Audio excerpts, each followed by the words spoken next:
Radio Publique Africaine.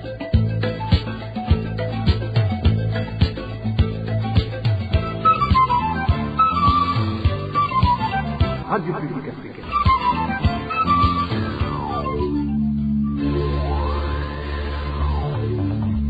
Ni umwanya w'amakuru mu Kirundi. Mukaba muyashyikirizwa na David Claude Mbananayo. Musangwa mahoro nshuti namwe bakunzi b'isamirizi FPA, turi ku munsi wa kabiri igenekerezo rya kane Myandagaro mwaka wa 2026. Kaze murano makuru twabateguriye mu nkundire ndahere ku ngingo nkuru ziyagize. Amajambo aherutse gushikirizwa n'umukuru w'igihugu Evariste Ndayishimiye yemeza ko isoko nkuru ya Bujumbura yaturiwe ni ikimenyetso cerekana ko mugambwe uri ku butegetsi ari wo waturiye iyo soko. Bishikirizwa na Bob Rugurika, umwe mu bamenyesha makuru yakoze amatohoza ku nkomoko y'uwo muriro wayigije isoko nkuru ya Bujumbura. Haribonekeza igwirirana ry'umugera wa sida hamwe n'inda z'ishushu kuri zimwe mu mpuzi z'abarundi ziri mu ikambi ya Nakivale iri mu gihugu ca Uganda. Amasoko yacu agashikiriza ko ivyo bitumwa hanini n'ubukene mu miryango hamwe no kutagira ico bakora, aho baca baja mu ngeso z'ubushurashuzi. Muravyumva muri ano makuru. Mu gice cya kabiri cy'ano makuru nk'uko mumenyereye ku minsi yose ya kabiri tubashikiriza ikiganiro ubahuka. Uyu munsi tugaruka ku ngendo y'umugambwe uri ku butegetsi, aho udasiba kwaka amafaranga ku gahato abanyagihugu muri kino gihe bugarijwe n'ubukene butagira izina. Nariko nca ku masonga mu kanya nido ry'ano makuru. Sangwa ikaze. Ndasubiye kubaramutsa. Abanyagihugu mu ntara ya Buhumuza bamenyesha ko baruhijwe n'intererano z'agasakisaki bamba bariko barakwa n'umugambwe uri ku butegetsi. Iyo ntererano bakaba babwirwa ko ariyo kubaka ahazokorera ibiro bikuru vy'intara. Abanyagihugu bakavuga ko ivyo basabwa bitaborohera na gato kuko muri kino gihe bugarijwe n'ubukene. Inkuru ya Eric Niyonzima. Nta kintu na kimwe umuntu ashobora gukora mu gihe atarisha intererano yo kubaka ibiro vya province Buhumuza. Abanyagihugu baganiye na FPA bamenyesha ko bahangayikishijwe n'izo ntererano z'agasakisaki na cane ko bugarijwe n'ubukene mu miryango yabo. Nk'uko n'umunyagihugu abitwiganira. Uko niko vyifashe bariko bararihisha ayo mafaranga ihutihuti, tarisha ntacyo utanga, ntacyo ushobora kuronka ugiye gusaba nk'ijambo ntibakwakira, banza kwerekana ico gitasi. Buri mezi atatu bama bariko baratozwa iyo mfashanyo. Abanyagihugu baganiye na FPA bamenyesha ko batazi ko ayo mafaranga akora ico yagenewe. Nuguheza kuyatanga inyubakwa iheze ko ayo mahera bayarihisha par trimestre, turi turuwa mwa barayihisha. Uruganda rwa FPA ntiturashobora kuronka buramatari w'intara ya Buhumuza Denise Ndaruhekeye kugira twumve ico avuga kuri iyo myidogo y'abanyagihugu arongoye. Arakoze Eric Niyonzima. Nari nababwiye mu ntango z'ano makuru ko Ndayishimiye yemerera ko isoko nkuru ya Bujumbura yaturiwe, ni ikimenyetso gikomeye kigaragaza ko iyo soko yaturiwe n'ubutegetsi bwa CNDD FDD.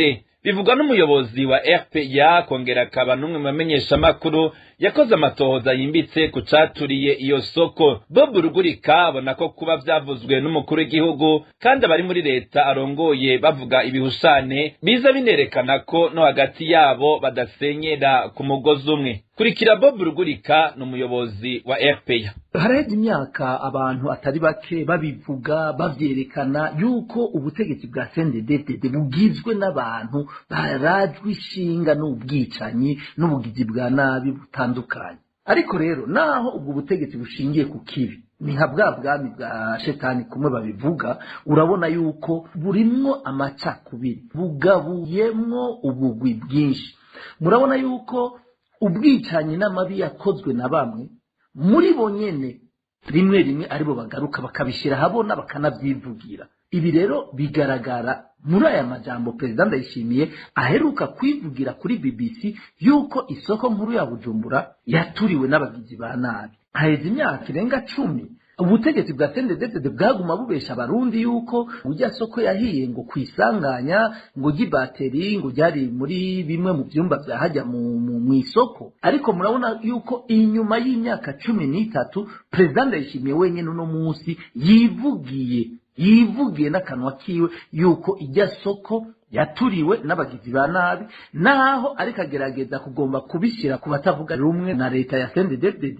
Ariko iki ni ikimenyetso gikomeye cy'uko bujya butegetsi ari bwo bwabikoze. Bob Rugurika rongera karemesha abarundi hamwe n'abahaburiye ivyabo ko naho Ndayishimiye atadomye urutoke ku babikoze, umunsi nta yisubije ijambo abo vyagira bose bazoshengezwa kuko ivyagirije vyose bihari. Ni intsinzi ikomeye, ni itunga ridasanzwe y'amajambo ya Ndayishimiye ku bantu batuririwe abidandazwa vyabo muri rujya soko, kuko ubutegetsi bwa CNDD-FDD bwahavuye. Hazogera igihe habe imanza, habe urubanza ku bijanye n'iturirwa ry'irya soko. Ico gihe rero President Ndayishimiye azohamagagwa, azoba ari mu bandi bazotanga intaye, kuko mwibuke ko ari umukuru w'igihugu. Umukuru w'igihugu ntavuga uburenze, avuga ibintu azi neza inzego z'igihugu zamubariye, kuko twari twarabivuze, twarabigize ko amatohoza. Dufite n'ibindi byemezo bikomeye, amazina y'abantu, amanama yabaye, ivyo turabifite, kandi hari impamvu tukiri Burundi bitari bwasohoke, ariko ndazi ko n'ubu unyi twari twarabivuze ku maradiyo katari gake, ariko ibyemezo byinshi bizotangwa. Rero nibaza ko President Ndayishimiye yagize ikintu kumbura atazi cyakoze, ariko yagize ikintu gikomeye cyane uno munsi mu kuvuga yuko irya soko yari yaraturiwe n'abagizi ba nabi. Iki rero kizokorerwa ko cyane gose, kuko bihinduye ibintu byinshi bari bamaze imyaka bonyene na Ndayishimiye yarigeze kubesha avuga ko yari amasanganya, ariko uno munsi yaribagiye ibyo yari yaravuze. Uno munsi arabwiye abarundi ukuri kw'irya soko yaturiwe. Ubu rero hasigaye yuko azobwira abarundi abayituriye. Ndabizi neza President Ndayishimiye uno munsi ntashobora kubwira abarundi abayituriye, kuko mwabonye yuko atanabivuga. Ni ukubera azi ko abayituriye bari mu mugambwe CNDD-FDD, kandi bamwe bamusumvye igitugu, ariko bishoboka ko nawe ashobora kuba yarimwo ico gihe. Ubu rero nibaza yuko aya majambo yashikirije ni intambwe mu ntumbero yo kuzokubita intahe mu gahanga abangushi n'abagizi ba nabi bo muri CNDD-FDD bahekuye Burundi bagaturira isoko bazi akamaro ryari rifitiye igihugu. Tukiri muri ico gisata nyene, kubona umuntu yiba igihugu yafatwa akisuzwa ivyo yivye ariko ntakurikiranwe nk'uko umukuru w'igihugu aheruka kubishikiriza mu kiganiro yahaye radio BBC. Ico cerekana ko umukuru w'igihugu yihaye intumbero yo gushira politike mu bijanye n'itunganwa ry'igihugu na cane cane mu butungane. Vyashikirijwe n'umushingwamanza Didas Kiganahe aho yari umutumire mu kiganiro ijambo ni rwawe ca radio RPA co kuri wa mbere. Aha akamenyesha ko ibi umukuru w'igihugu abikora kugira akingigwe abari mu mugambwe akomokamwo.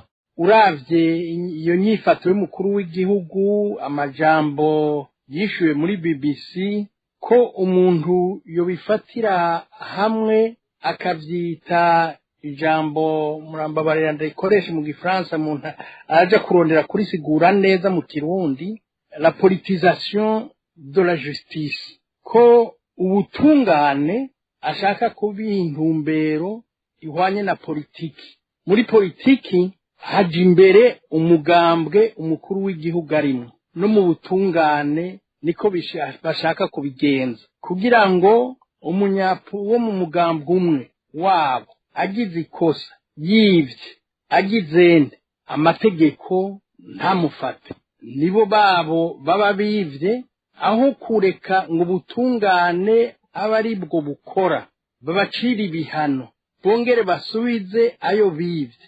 Bavuga ngo yango kumufunga, ngo leta yo bavuza ku mahera menshi, ngo ibi n'ibindi. Mu gihe amategeko atomoye neza, n'amategeko afatiye ku mategeko ari mu gitabo mpanavyaha, afatiye ku itegeko rihana abantu banyuruje itunga rya leta, ko uwivye ategerezwa guhanwa, agafungwa, akongera agasubiza amahera yivye.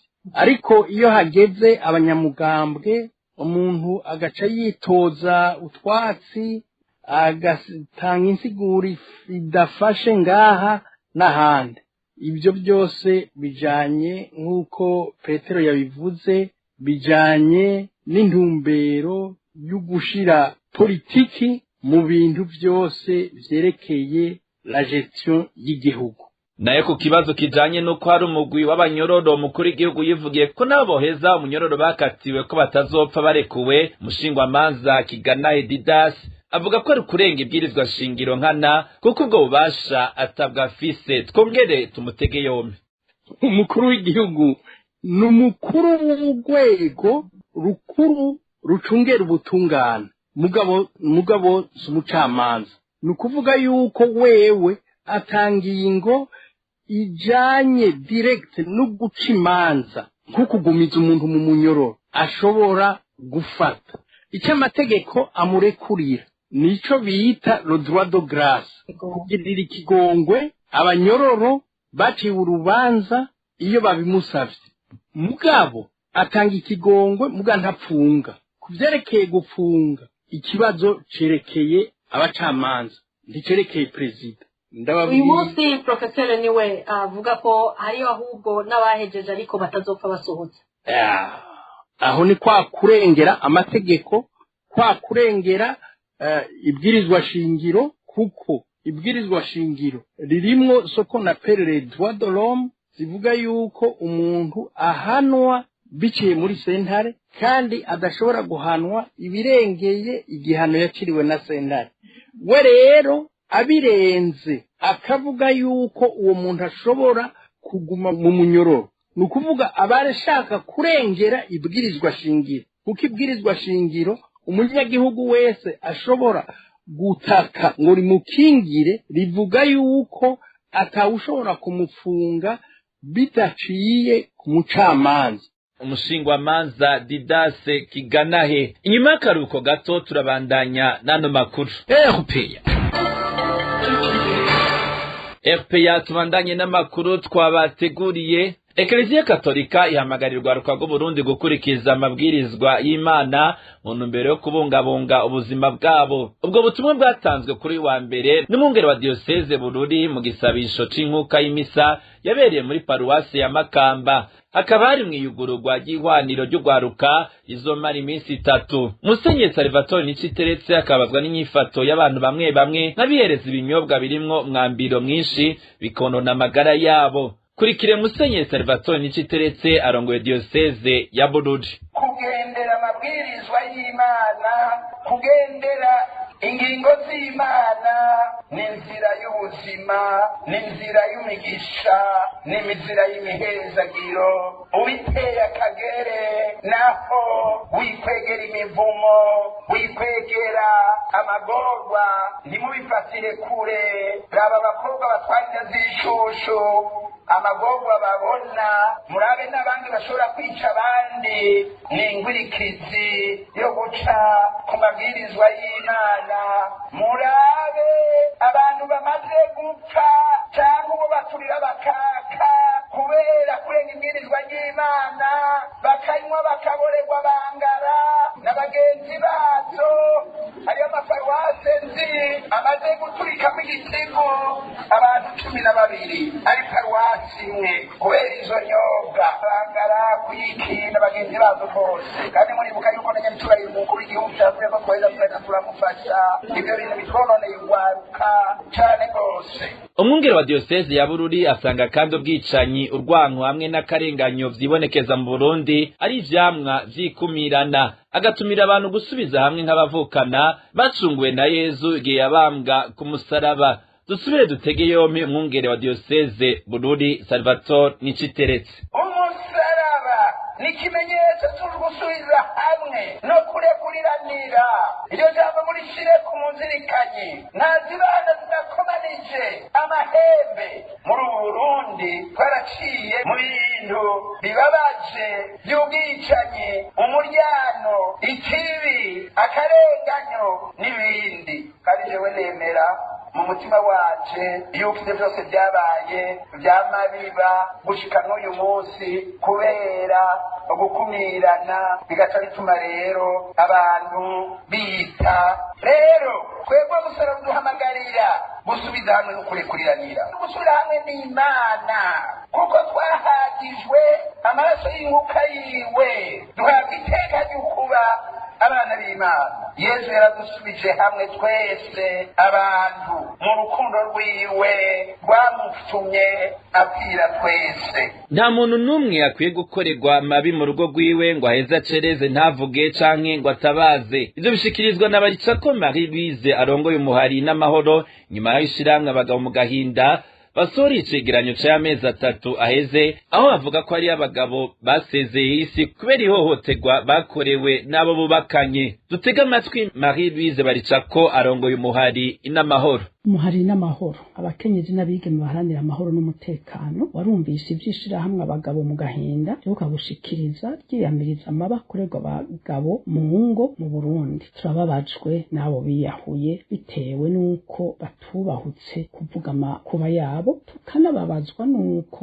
ubutungane budakora ico bujejwe yo hagize ababwitura umuhari n'amahoro urashima igikorwa cose kiza kirondera gushira habona ibijanye ihohoterwa mu ngo tutitwararitse ubwoko bw'uwahohotewe nta muntu n'umwe akwiye gukorerwa mabi mu rugo rwiwe ngo aheze acereze ntavuge canke ngo atabaze kandi uburenganzira bwo kwitura ubutungane nyabwo ni vya kiremwa muntu wese abikeneye atakurobanura turifuza gushimangira kandi ko urugamba rwiza abo bagabo biyemeje rukwiye gushigikirwa na bose harimwo na twebwe twese abagore n'abigeme bahanira amahoro n'umutekano turiyemeje kugwanira ubwuzuzanye n'uburinganire kuri bose twokwibutsa ariko ko ihohoterwa rishingiye ku gitsina mu Burundi ikigwiriye cane ku bakenyezi n'abigeme ni benshi bagikorerwa ayo mabi bishingiye ku migenderanire y'ubushobozi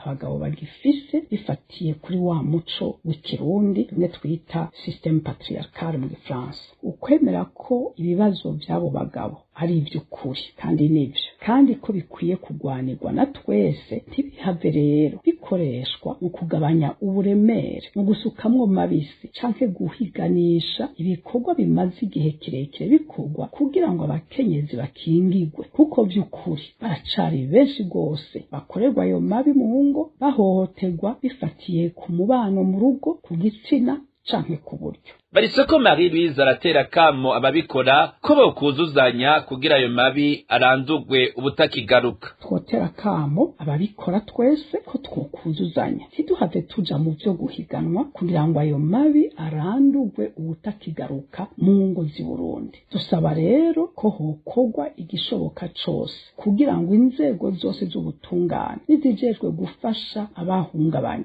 zironswe uburyo bukwiye bwo gufasha bo bose bakorerwa amabi mu ngo kubitwerekeye mu muhari n'amahoro turashobora kuganira tukanakorana n'ishirahamwe abagabo mu gahinda n'abandi bose babakora ibikorwa nk'ivyo uburyo bwo guhuza ibikorwa tukuzuzanya ntidukore nk'abari mu ihiganwa ry'ibitsina dufashanye muri ya ntumbero yo kubakira Uburundi umubano utagira ihohoterwa iryo ari ryo ryose mu rugo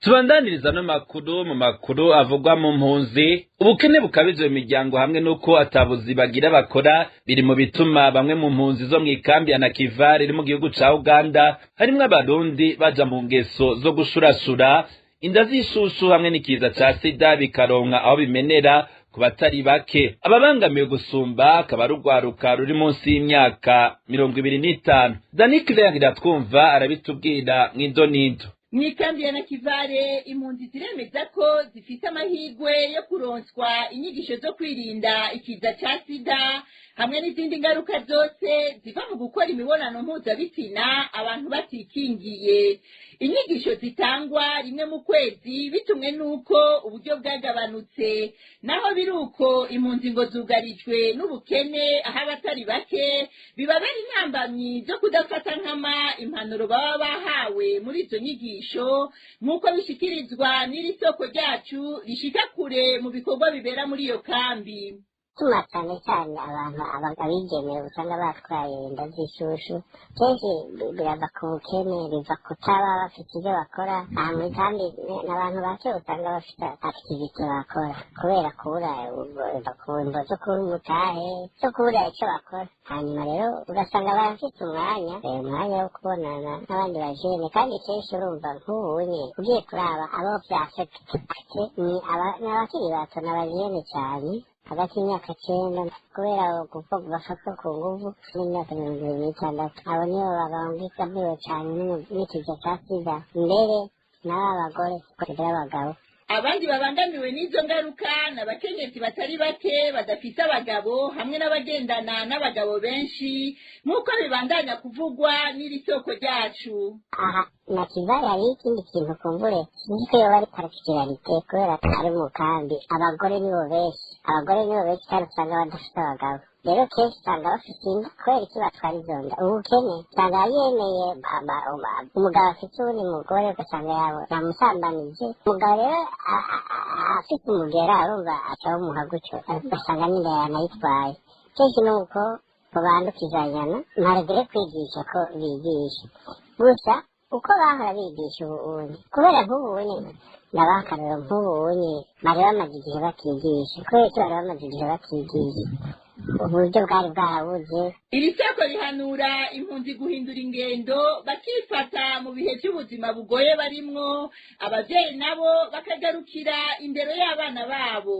Dani Claire iratwumva. Tuve mw'ikambi ya Nakivale dusimbire mw'ikambi ya Busuma, aho impunzi z'abakongomani bo muri iyo kambi muri komine Ruyigi mu ntara Buhumuza zimenyesha ko zibayeho nabi cane. Izo mpunzi zivuga ko inzara n'imbeho bibarembeje, ibeza bigatuma n'ingwara zibumurengera mw'iyo kambi ya Busuma. Ni inkuru tubaza mugenzi wacu Baltazar Miburu. Bamwe mu mpunzi z'abakongomani zo mu ikambi ya Busuma baganiriye na RPA bamenyesha yuko bashobora kwicwa na kigoyi kubera kubura ivyo bahereza umunwa. Uyu numwe mwizo mpunzi amenyesha yuko imfashanyo baha ko ari nkeyi cyane ku buryo ngo bidashobora no kumara iminsi 3. Aha kandi aravuga ko aho hantu babajanye ko ari habi cyane, hari imbeho nyinshi bigatuma banagwara. Amenyesha yuko iyo mfashanyo y'ibifungurwa babaha ko ari intica n'ikize. Ahantu batuzanye kuba haragoye cyane, kuba hari imbeho n'imisozi, hari imbeho nyinshi, umuyaga n'inkungugu ni nyinshi. Rero ikigoranye kuruta ibindi byose ni inzara, dufashishwa intica n'ikize. Nk'ubu baduha ibihumbi 13 by'amafaranga y'amarundi ku kwezi, habo baduha ibiro 8 by'ifu n'amakoroboyi aba ari mu mavuta, nta kindi. Kubera gufungura nabi n'ingwara ni nyinshi mw'iyo kambi ya Busuma, aho akavuga ko abaremba cyane ari abana n'abantu bageze mu zabukuru.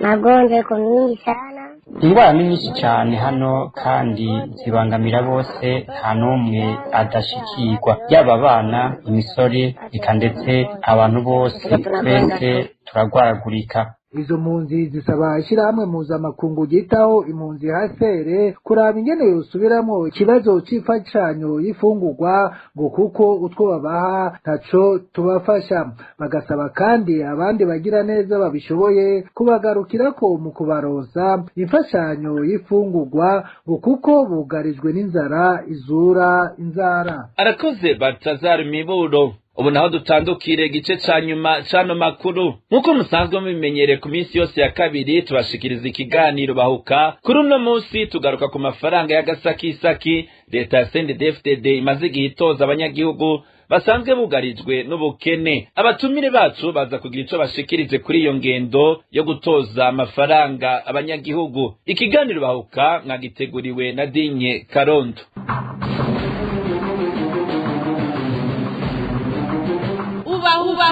Ubahuka. Ndabaramukije nongera ndabaha n'ikaze banywanyi ba RPA mu kiganiro ubahuka cyo kuno wa kane Myandagaro umwaka wa 2026. Haraciye igihe intwaro ya CNDD-FDD itoza amafaranga y'agasakisaki abanyagihugu kugira harangurwe imigambi imwe cyane cyane iyo hageze kubaka ibi canke biriya. Twoba twasubiye mu ntwaro ya Zanamagi Zanamasoro kuko leta itagirira impuhwe abo banyagihugu basanzwe bugarijwe n'ubukene kandi ivuga ko ari leta mvyeyi. Hari ingorane bishobora gukwegera igihugu mu gihe bibandanije uko igihe kirekire. Ivyo ni bimwe mu bibazo tuza guca irya nino mu kiganiro Ubahuka cuno munsi.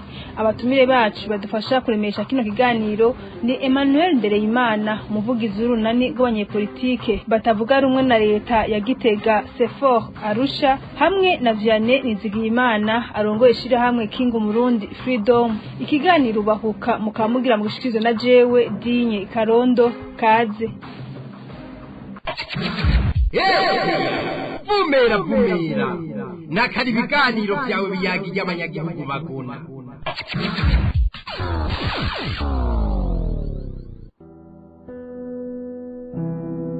Ndasubiye kubaramutsa. Abanyagihugu barabandanya gutozwa amafaranga uko bukeye uko bwije. Amafaranga rimwe abarayo kurangura imigambi ya leta, ahandi yo kurangura imigambi y'umugambwe uri ku butegetsi. Reka mugenzi wacu Innocent Valentin Sigira nkabo atwibutse tumwe mu turorero two mu mihingo itandukanye abanyagihugu basabwe amafaranga. Akarorero ka hafi ni ako mu mpera z'ukwezi kwa Mukakaro twaraye dusozereye muri komine Nyabihanga intara ya Gitega, aho abanyagihugu baheruka gutozwa amafaranga ari hagati y'ibihumbi 3 na 200 bivanye n'akazi umuntu akora. Ayo mafaranga atozwa n'abarongoye umugambwe SNDD FDD aho nyene muri komine Nyabihanga. Abanyagihugu bakaba babwiwe ko arayazokoreshwa mu kubaka inzu izobigenewe imanza z'uwo mugambwe uri ku butegetsi. Mu mihingo yose igize intara ya Buhumuza, abanyagihugu basabwa gutanga amafaranga yagenewe kubaka ibiro buramatari byo ntara azokoreramwo. Mu kwezi kwa Mukakaro nyene twaraye dusozereye nko muri zone Gisuru intara ya Buhumuza, abatware bagiye baraca ku rugo bategeka umuhana wose gutanga amafaranga 200 bakaronswa agapapuro kemeza ko batanze kariko ikidodo c'intara. Buri rugo rugatanga kandi ibiro 14 vy'ibigori canke ibindi binyantete. Aha utanze ivyo bifungurwa ahabwa agapapuro kariko ikidodo ca zone. Vyongeye abanyagihugu bakaba batabwiwe iyo ivyo binyantete bijanwa. Aha nitwo kwibagira ivyo abanyagihugu bashikana bigizwe n'ibifungurwa hamwe n'ibitungwa mu misi mikuru y'umugambwe, mu bikorane bitunganwa n'uwo mugambwe nyene, hadasizwe inyuma intererano zitangwa mu bikorane bitunganwa n'umuryango w'umukuru w'igihugu n'ibindi. Kubijanye n'iyo ngendo yo gutoza amafaranga abanyagihugu rero kubwa Vianney Nizigiyimana ngo nta gitangaje kirimwo. CNDD FDD mu bikorwa vyayo iritiranya umugambwe n'igihugu, aho umuntu aheza akayoberwa itegeko ry'umugambwe canke rya leta. Icambere cyo twohera ko nuko iyo ngeso ya leta yo gutoza amafaranga abanyagihugu mu bikorwa vyayo ari ngendo mbi y'umugambwe vyitwa ko uri ku butegetsi uno munsi, bifatanye nuko uwo mugambwe hagize igihe ukigira leta. Mu ijambo rimwe CNDD-FDD yaritiranije umugambwe n'igihugu, aho byose usanga ari akajagari, umuntu akoberwa itegeko ry'umugambwe n'itegeko rya leta, ukoberwa umugambi wa leta canke umugambi w'umugambwe. Aha niho rero usanga abanyagihugu baca bacunwa bufuni na buhoro, kuko hageze kubaka ivy'umugambwe wumva umunyagihugu wese ategekwa kuriha amafaranga. Hagera ibikorwa vya leta naho nyene umunyagihugu akabuzwa amahoro ngo ni itegeko arihe ayo mafaranga.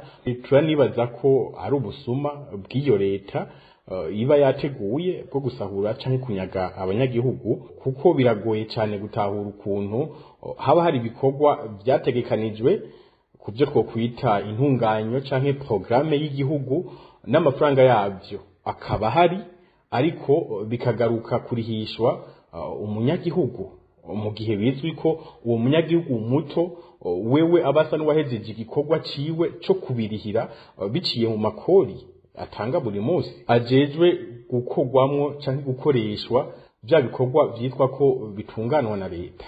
Urumva bica bigora gutahura ukuntu uwo munyagihugu rero aba yarahejeje kuriha ya marikori ariko agacegaruka agacunaguzwa ategwa n'ubwoba mu bijanye no kurihishwa yandi mafaranga. Mu ijambo rimwe twebwe mwishirahamwe ryacu King Umundi Freedom tuvyita ibintu biteye isoni, aho umuntu atunabishira kure y'ivyo twokwita gukenesha abanyagihugu, kuko biragoye gutahura ukuntu leta canke nyabategesi b'uwo mugambwe uri ku butegetsi bubahuka gusaba amafaranga abanyagihugu bazi neza ubukene babashizemo. Uno munsi umurundi umunyagihugu ari mu buzima bubi cyane buteye ikigongwe, buteye isoni, bitumwe n'iyo ntwaro mbi ihari. Kumva rero kuba cabagaruka kuruhisha umunyagihugu asanzwe mu bwo buzima ni ibintu biteye isoni bimara amaji. Kubwa Emmanuel Ndereyimana, umuvugizi w'urunani rw'abanyepolitiki batavuga rumwe na leta CEFOR Arusha, iyo ngendo kutoza amafaranga gasakisaki utabizi yogira ngo nugushira hamwe kw'abanyagihugu kugira igihugu gitera imbere, kandi ari biri muri wa mugambi w'intwaro CNDD-FDD yo gukenesha abarundi. dufashe abanyagihugu muri rusange harimo ibice byinshi birenga 80% bakaba ari nk'abarimyi, nibo begwa nibi byo kubatoza amafaranga ngo nayo kubaka ibi na biriya, kubaka amabarabara, kubaka amashure, sinzi byandagutakiye byose, umuntu akikokora agatanga. Ariko abantu tabizi wo kwibaza ngo n'abanyagihugu gushira hamwe kugira ngo igihugu citeze imbere, ariko siko bimeze. Hari umugambi ukomeye cyane leta ikenesha abanyagihugu ku mpamvu zitandukanye. Impamvu ya mbere ibya bintazi bajamwe, ibintazi bibabwira biti mwebwe tuzobatsimbataza ku butegetsi, namwe ikimazi nuko mukenesha abanyagihugu mukasesa n'amaraso yabo ku bwinshi. Ivyo rero murazi ko leta ya CNDD-FDD ibikora menya atacamira. Murazi ko abanyagihugu ndahaye akarorero k'uwo mugwi munini urimo abarimyi babigenza gutyo. Dufise abarimu, dufise abasirikare bo murazi ko babatanze ikimazi ku misozi ya Kongo muri wa mugambi wo gusesa amaraso menshi y'abanyagihugu. Murazi yuko ubu tuvugana woja mu bakozi ba leta bose muti uwo leta idaharaniye ukwezi nakumwe aduze urutoki, ngira ngo hoduza ubashikiranganje nyene basangiye uwo mugambi wo gukenesha abanyagihugu. Nayo abandi bitwa ngo n'abakozi ba leta basanzwe ari bafise birarane by'amezi 4, 5, 6 babasirikare nyene bariko baratangwa ikimazi. Turumva hirya nino ko babaheraniye gushika ku mezi 9, 10. Hari undi mugambi nyamukuru wari usigaye ariko nawo bawigira umukenyuro, abagwiza tunga aho twokwita abadandaza. Murabizi ko si ikintu umuntu abariko aravuga ariko avuga ngo nibihimbano. Oya, murazi umurindi amasoko aturigwako. Simbona intara isoko nkuru yo mu ntara itaraturigwa. Muha mugambi nyene wo gukenesha abanyagihugu. Abatwita ngo abafonctionnaire muri rusa murabona ingene basigaye bagenda n'amaguru. Icambere nta mushahara bafise, naho bogira urafata bisi gute, naho wogira imodoka nishobora kuva hiri kubera tagitoro. Iyo rero tuko turaraba ivyo vyose dusanga n'umugambi mukuru, umugambi ntayegayezwa wa leta ya CNDD-FDD wo gukenesha abanyagihugu. Nimuze muronderere kure ngo ibinabiriya, murabona niyo bariko barakora ibikorane ngo berekane ko ari abantu bashize Imana imbere, bubaha Imana. Murabona ko abaza kuhaseruka baza bikoreye amashikanwa, bimwe byazana amagiza n'amasoro vya kera mu bakoroni, burya ntaho vyagiye. Baramaze kubona yuko bati kora uko dushoboye kose, n'uwarasigaranya ko ararira akazana. Kuba umuntu adatanze amafaranga aca yaka uburenganzira bwiwe. Kubwa Emmanuel Ndereyimana ngo nta gitangaje kuko agateka zina muntu mu Burundi gahonyangwa ukuri kwamye. Agahamagarira abarundi kwiherera bakaja ku mavi kugira Imana ibakize amagogwa barimwo.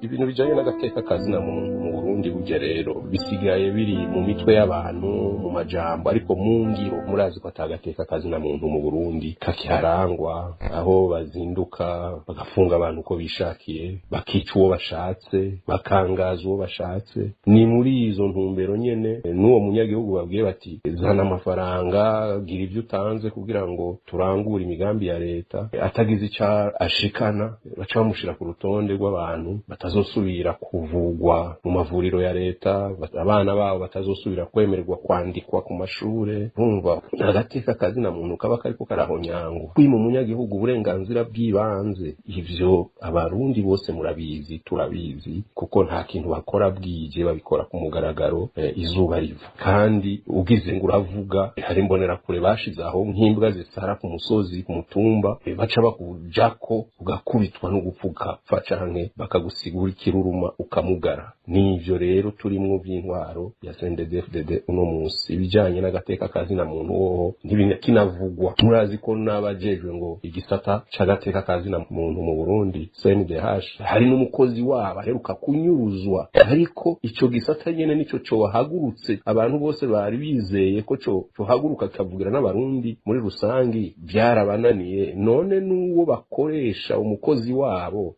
uwitwa Shadi yagiye amazi mayongo gutyo turorera abarundi barorera numva rero ko igisata c'agateka kazina muntu mu Burundi kiri ku munwa kiri ku majambo ariko mu bikorwa ico kintu ntikikibaho abarundi tuje ku mavi dusenge by'ukuri apana bijya byo kuja guherekeza abagiye gusenga ibintazi ngo nibikorane ngo amasengesho yasoza ukwezi leta yama yakoze n'umugambwe CNDD-FDD abarundi mwiherere muje mu mashengero dusenge imana y'ukuri idukize ano magorwa idukize CNDD-FDD niwo muti aho rero mbashatse kuvuga yuko umuti ntuzova hanze umuti ntuzova mu badufasha abarundi dushire amaboko hamwe dushire inguvu hamwe nta conanirana abantu bashize hamwe ndakunda RPA kubera ari ijwi ry'abanyagihugu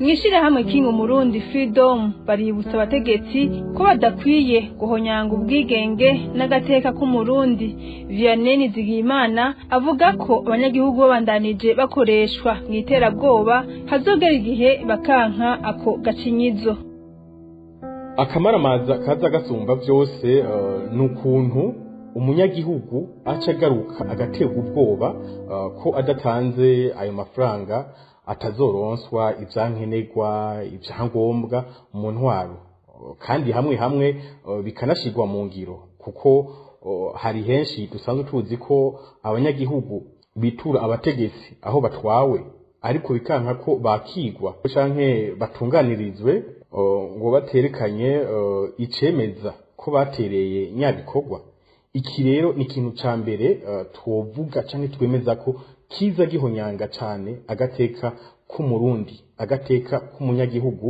ku rugero rudasanzwe mu mategeko naho twovuga cyane twokwemeza ko iyo leta ifise ibikorwa bisabwa ko abanyagihugu baterera byoba mu bushake bw'umwe wese atagahato canke izo ngingo ziterabwoba zigiyemwo ibi turavyamiriza cyane mu kwama twibutsa leta canke wanashima abategetsi ba CNDD-FDD ko badakwiye n'umunsi n'umwe guhonyanga uburenganzira ubwigenge n'agateka kabo barundi kabo banyagihugu hejuru yuko babayeho nk'abatagira aho bavugira kuko uno munsi ivyo byose abanyagihugu babikoreshwa mu iterabwoba ridasanzwe bashizwemwo n'abo bategetsi bafise mu ntoki igihugu no munsi ibi byose rero namwe nkuko muvyumva ntivyobura gukwegera igihugu mu kaga canke mu ngorane zidasanzwe kuko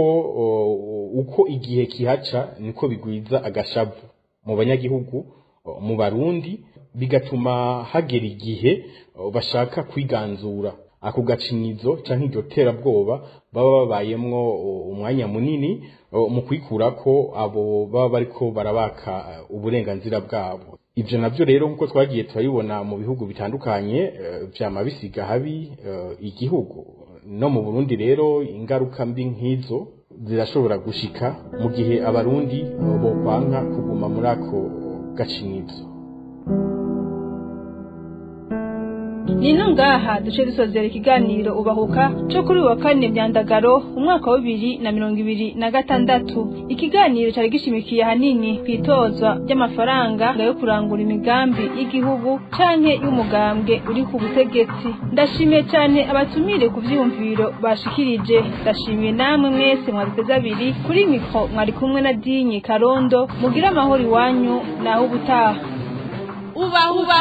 ubahuka.